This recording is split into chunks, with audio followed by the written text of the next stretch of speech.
Aujourd'hui, la loi exige qu'un véhicule usagé soit recyclé à 95%. Alors un particulier risque 75 000 € d'amende et 2 ans de prison s'il a la malencontreuse idée de remettre sa voiture dans la filière sauvage.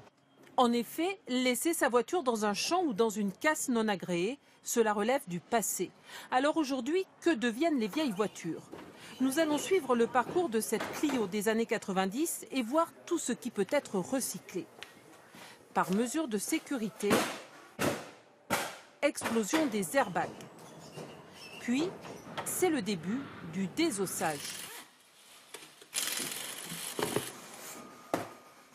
Ça va vite, car sur la chaîne, les ouvriers sont des pros de l'automobile. Je mets peu de temps parce que je connais bien les voitures, car j'ai déjà été, avant de déconstruire les voitures, je construisais les voitures, j'étais chez Matra Automobile, on construisait les espaces. Le recyclage, c'est d'abord la récupération des pièces. Si elles sont en bon état, elles peuvent être réutilisées.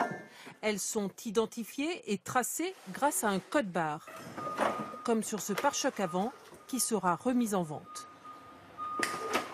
Sur les étiquettes, donc on a le numéro de la voiture, enfin toutes les informations que la personne a besoin pour pouvoir prendre sa pièce. Les pièces les plus récentes sont vendues en France sur le marché de l'occasion. Les plus usagées partent à l'étranger, en Afrique notamment, comme ce moteur.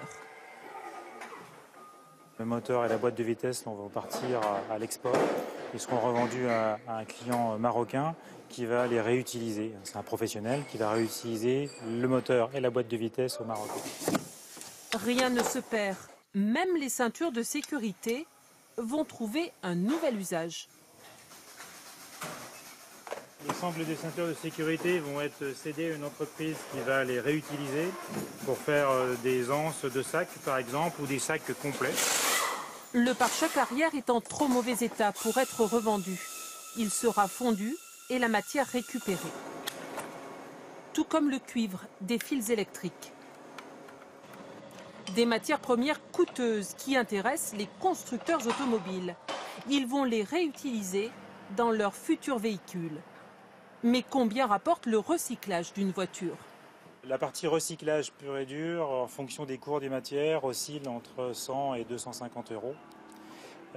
Et ensuite, par voiture, c'est difficile en moyenne de dire pour les pièces, parce que les pièces, sur certaines voitures, on ne fera qu'une centaine d'euros de pièces, et sur d'autres, bien entendu, 800, 1000 ou 1500 €. Stockées dans ce hangar, certaines pièces détachées partent à l'étranger. D'autres sont vendues sur place. Pour ce particulier qui achète un pot d'échappement, c'est un bon moyen de faire des économies.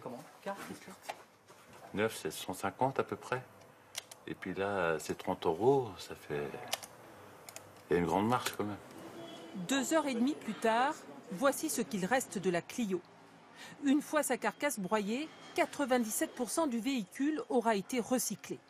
Chaque année, 1,5 million de voitures sont détruites en France.